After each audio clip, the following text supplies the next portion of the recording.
oh, oh, hey, hey, hey, oh, oh. Ooh, so lying.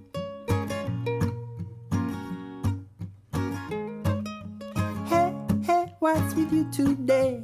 If it's a band, then you have to say la, la, la, la, la. My name is Dr. Michael Nagel. I'm an associate professor of human development and learning at the University of the Sunshine Coast.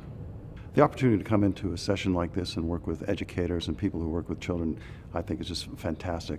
It's one of the big perks of my job is going out and be able to talk to people what the research tells us about good practice with kids of all ages. And so any opportunity I have to work with professionals who work with children, I just take up at any time.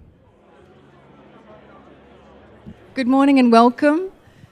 My name is Sally Ann Hart and I'm a partnership broker with the Gold Coast Partnership Broker Program, and I'm one of the organisers of today's event. From my point of view, this is an incredibly important conversation for us to be having. Beyond neuromyths, it's so critical for us to understand what is the research telling us about the impact of our policies, our programs and our curriculum on children in classrooms, on young people in early learning centres, on adolescents as they begin to look at what's out there in the world for them as they enter the world of work. As you watch these series of videos, I hope that you get a taste for what's possible by shifting practice in light of neuroscience and what it means for our practical applications. Without any further ado, it is my honour and pleasure to introduce to you Dr. Michael Nagel. Dr. Nagel is the author of some fantastic books. He is an academic, a researcher, a teacher, and a dad. Please would you join me in giving a warm welcome to Dr. Michael Nagel. We know that in terms of healthy development and learning, these are important. Emotional stability, nutrition, eating well, plenty of time for play and exercise. I'm going to talk about play, and I like talking about play to early childhood people because you get it. You get it. Mention play to a secondary teacher, they lose their minds. We're too busy. We should all be playing more. Downtime. Downtime is exceedingly important.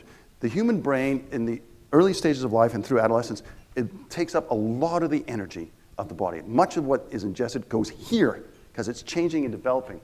We also know that talk is important. We mentioned that earlier when we mentioned about that, how important it is to talk, and more talk. Movement. This is one other thing, is movement is integral to healthy neurological development, and increasingly young children are becoming more sedentary as a product of technology, I would argue, but also some of the practices we have in schools. Kids should be moving as much as possible. You should be moving. We know that if you do 30 minutes of moderate physical activity 3 to 4 times a week, you will improve cognition. Moderate activity is a walk. It's not playing rugby or touch football or water polo. It's just a brisk walk. 30 to 40 minutes, 3 to 4 times a week, your cognition improves. Okay? Do that over 3 years, your memory starts to improve. We know that's the case. There is an abundance of evidence that tells us this. If you do that, long term, you get better results. Better results. Routine. Routine is really important. We mentioned boundary borders. And also, we have this sort of thing where we think failing is a negative thing. Failing is an important part of life. If you don't do well, you need to know. I have a 16-year-old daughter and a 14-year-old son, so you can imagine what a joyous house I'm in at the moment. If you're around for this afternoon, you'll find out why. And it's always, another disclaimer, quite often as a parent, I have to go back to things I've written to work out why they're doing what they do, because it can be baffling.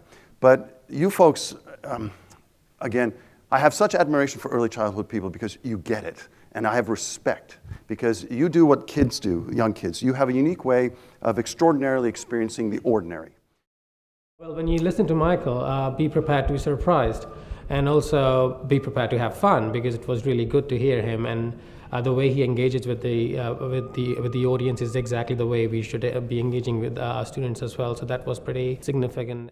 So before we go on, I'm going to dispel some myths, because what has happened since we've learned a great deal about the brain, a lot of neural myths come up. So we've got to dispel some myths. Like, we only use about 10% of our brain. We use most of our brain all the time. 2, playing Mozart to a child before birth will improve their math scores. No. But if you're walking along, boom, and you fall pregnant, and you decide you're going to put some headphones on there and you'll da-da-da-da-da-da-da-da-da, and make that child smarter. In all likelihood, you may stress that child more than anything else. And that was based, you've heard of the Mozart effect. It was really bad research. But here's something for those of you, and I'll mention this afternoon for teenagers. If you've got kids at home that like to listen to music while they study or do homework, that's not necessarily a bad thing. However, if they're listening to music, things like, gonna sacrifice my sister, or hip hop, which is apparently like music but with profoundly stupid lyrics, what that will want get you to do is want to get you up and active. Do you remember we seeing the movie Rocky? Right? And when the music came on, bum, bum, bum, bum, bum, bum, and you wanted to run upstairs and eat raw eggs, that's what it does. What we do know is quite interesting. Mozart won't make you smarter, but if you want kids to concentrate better and attend to what they're doing better, classical music seems to do that better. And Mozart better than most. Apparently, there's a lot of Mozart's music matches particular brain waves, and purely by accident, I suspect. But if kids want to listen to music and do something, that's what they should be listening to. Hi, my name is Naomi. I'm probably first and foremost a mother and a wife, but I work in a school as the school laboratory technician. So my intention for coming today was to learn more about how our brains work, and so that I can work with students better, but also at home with my children and then with my grandchildren later on. What I will have gotten out of today, most importantly, is just how much stress impacts our brain, and not just on a daily level, but even going back to when a mum is pregnant, and just how detrimental stress is and how that can carry on for generations. I'm very much interested in is stress and the impact of stress on kids.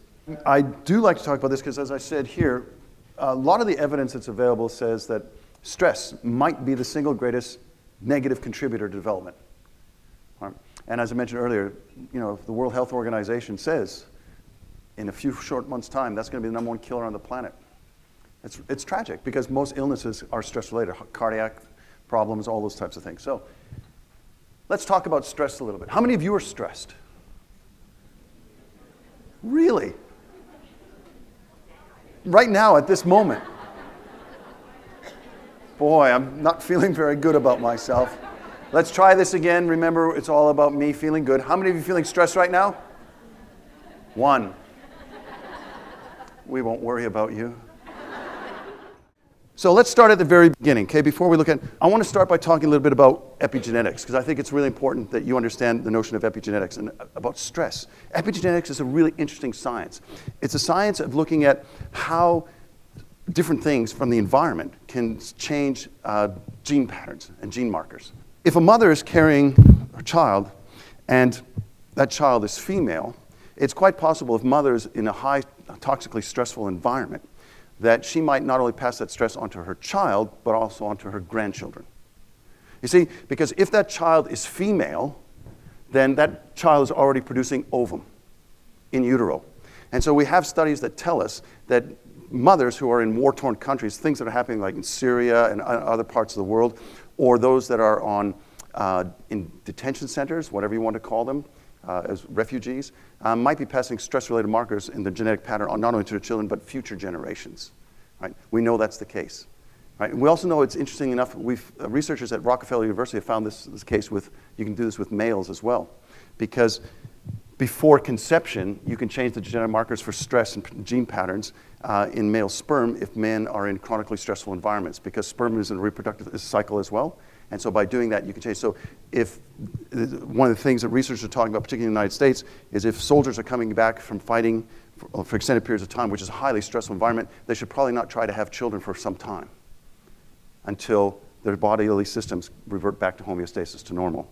There are early risk factors. And I keep coming back to stress. I keep coming back to, I'm involved in some research looking at stress, the impact of stress on kids and mothers and stuff. And it keeps coming through the literature over and over and over again, how powerful it can be on kids' long-term development. For watching these videos. We really appreciate the time you took to listen to Dr. Michael Nagel outline some key messages about how neuroscience and the latest research can make a profound difference to the way we interact with children, as parents, as educators, as policymakers.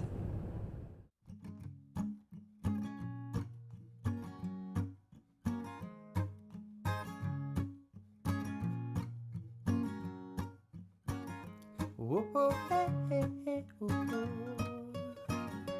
oh. Ooh, so lying.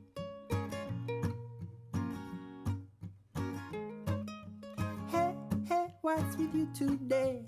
If it's a bad man, you have to say la, la, la, la, la.